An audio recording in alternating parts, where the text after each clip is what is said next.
Believing is seeing. In this section, I want to give you some tools for becoming a powerful goal setter. The concepts and ideas in this section may change the way you approach your whole life from now on. There is a general belief that is commonly accepted in this culture. The belief is that seeing is believing. In essence, we must be realistic. If I can see it, then I'll believe it. We have already learned that human beings behave not in accordance with the truth, but in accordance with the truth as they perceive it to be. People who must see it before they can believe it, or must have concrete feedback before they will take risk, find it very difficult to grow and change. Most of their lives are spent waiting for something to happen rather than making it happen. We stimulate our creative energy and drive in direct proportion to our ability to use our imagination. However, use of our imagination is limited by our perception of reality. All of us have some natural limitations in perceiving reality, but we can expand our awareness of this reality. We are not limited by it unless we choose to be limited. In order to change this, we must be willing to take a good look to see if our perception of reality is perhaps limited or distorted. No two people have the same awareness or perception of reality. This accounts for the uniqueness of each individual. Although we perceive the same world, we interpret what we see differently. To the degree our awareness or perception is limited, our habits, thoughts, and actions will also be limited. Our awareness is simply a combination of all the experiences, impressions, and attitudes we have accumulated since birth. Our awareness can be summed up as our total life experience. Our awareness determines the clarity with which we perceive and understand everything that affects our life. It isn't what we know that gets us into trouble, it's what we think we know that isn't so. Everything that happens in our life is filtered through our awareness. We then act in accordance with our present level of awareness. If our awareness is faulty, our actions will be faulty. Every decision we make and every action we take is based on our level of awareness at any given moment. In order to be all we can be, we must constantly work to change and expand our level of awareness or our perception of reality. One of the faulty perceptions in most people's awareness is that seeing is believing. But the truth is, because we can't see it, it doesn't mean it is not there. The reason we don't see opportunities or solutions is not because they aren't there or because we can't see, it is because we haven't determined what we are looking for. Rather than wait to see before believing, we must first set our goals before reality will change. When we set a goal, our brain-mind functioning together, which is a natural filtering device, will work to our advantage to attain our goal. The first thing we must do is ask, what is of value to me? What attitudes or opinions are important or valuable to me? What am I looking for? What is it that I want? What end result do I want? These questions and their answers play a very important role in your success. The interplay between your brain and mind, your brain-mind functioning, will not support you in obtaining your goals until it clearly understands exactly what you want. The information will not get through until you can answer the question, what do I want? Wrap your mind around this idea. You must know what you want before you can become aware of how to get it. By determining first what is of value to you, you automatically let information that is important to you filter through. You will increase your awareness of valuable opportunities and information that will help you obtain your goal by knowing exactly what you want, exactly what kind of house, job, car, income, client, relationship, etc. Our brain-mind functioning naturally filters out any information that is not of value to us or does not pose a threat to our security. It is important to understand this. Any information that is not of value to you or does not pose a threat to your survival does not get through to you. It automatically gets filtered out. Like a spam filter on your email, the brain-mind functioning together screens out thousands of messages and allows those messages or information to get through that have value to you. If it allowed any and all information to come through, it would overload your nervous system and you would be unable to cope with all the data presented to it. To ensure your survival, it also allows threats of physical or psychological harm to be perceived and understood. There is simply too much information constantly coming at us. It's impossible for all of it to get through, so we must determine exactly what we want. This will allow our brain-mind mechanism to become highly selective as to what information is of real value to us. Once we determine what we want, the information will start to flow through. Remember, because we cannot see it does not mean it does not exist. It only means we are blocking out information that is not important to us at the moment. This blocking is natural and simply a protective mechanism to keep us from going insane. Unchecked, however, this mechanism can limit our possibilities. There is at any given time a vast amount of information available to support you in creating whatever you desire. However, most people, or groups of people, and businesses fall into this category, try to solve problems without first determining exactly what they wish to accomplish. They make decisions based on the available facts or the resources they have at the present moment. The natural response is, "We can't do that. We don't know where the money is coming from. Who's going to help us? We don't have what we need. We don't have what it takes." Or, "We don't have enough experience with this." What I want to share with you is this. You don't need to know all those answers.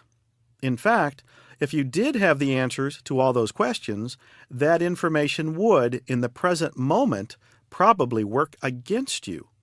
What you do need to know is, what is the end result? Where do you want to end up? What do you want to create? Set the goal first, and the necessary information will get through.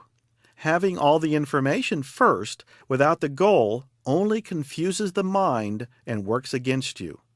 Remember this: information does not come through first. Before the information can be filtered through, your brain-mind functioning together must lock onto the goal or end result. Once that is set, everything you need to know to accomplish the end result will present itself to you. Unless something has personal value or threatens our security, we will not be conscious of the information that we need. In order to be conscious of this information, we must have the goal first. High-performance people, people that get things done, know this secret. Believing is seeing. Everybody else wants to have the facts first before they will believe, but it doesn't work that way. You must believe in the goal first, and then you will see how to do it, because the necessary information will get through. You must determine what is of value to you, what kind of client you want, what kind of home you want, what kind of knowledge you want, before it gets through. As an example, suppose you are interested in a particular brand of automobile. Perhaps you are considering buying one, or you have just bought one. Notice that as soon as you decide what you want, you see this make of car everywhere. Why? Because that car has value to you. This example could be applied to the goals of finding clients, jobs, businesses, or people with whom you would like to be involved. As soon as you know what you are looking for, the opportunities and the information will become apparent. If you don't know what you are looking for, you won't find it, even if it passes through your life every day. This also applies to your clients or customers. Knowing exactly what your customers or clients want will increase your awareness of how to help them obtain it. If you don't know exactly what they want, the information on how to help them will not get through. If you want to be a good conversationalist, you would better say something of value to the other person before you can get through. Otherwise, they will just filter out or block out the conversation. We only pay attention to what is of value to us. Another reason we don't see opportunities is that we limit ourselves by the way we think. We must be willing to think outside our limitations.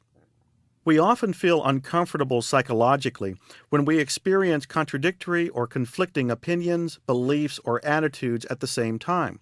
It is possible to hold different attitudes without emotional disharmony as long as a situation does not occur in which these attitudes are brought into direct confrontation. Generally, when people are placed into a new and unfamiliar environment or situation, a change of behavior or a modification of an attitude is necessary to lessen or eliminate the anxiety caused by the change. We are always seeking to maintain psychological balance by attempting to get things to fit together inside of ourselves. The most common way to relieve conflicts is through rationalization. Rationalization is what people use when they attempt to explain their logic or reason for their actions, opinion, or conduct. In order for a person not to look foolish or make embarrassing mistakes, he will gather people and information that support his opinion or justify his conduct. An example is when we meet a person of the opposite sex and we are attracted to a particular trait in that person, the tendency is to subconsciously see only the good features and block out the negative traits. This justifies our reason to have a relationship with that person. Before a person makes a commitment or a decision, he will usually go through a stage where he evaluates the overall situation. During this time, that person will usually be open to new information. However, once he makes a decision or a commitment, he will start to gather only people or facts that make him look good or make him right for believing and acting the way he does. This process is called clustering. Unfortunately, when we seek to prove we are right for being the way we are, or choosing what we choose, we block out information that may be useful to us in making rational decisions, essentially blinding ourselves to our other options. When we lock onto an idea or a reason as to why something won't work, the solution does not get through. Because we can't see a solution does not mean that it is not there. If you tell yourself that there is no way to expand your business, no way to complete this or that project, no way to get something done or get what you want, you focus on the problem instead of the solution. You can use your subconscious to help you gain answers and solutions, or you can use the same subconscious to come up with reasons or rationalizations why it can't be done. The choice is always there, and the choice is always yours. An example of this is when you want to buy something. Most people shop around for the lowest price. Once they've found the item they want, they usually will try to come up with creative ways to cut back on expenses or do without something so they can afford it. But what they don't realize is that they could use the same creative energy to figure out a way to keep what they have and earn more money to buy what they want. In other words, they can use the same creative energy to move backward or move forward. When fear sets in, we very easily rationalize why we should retreat, give up, cut back, or why we can't do something.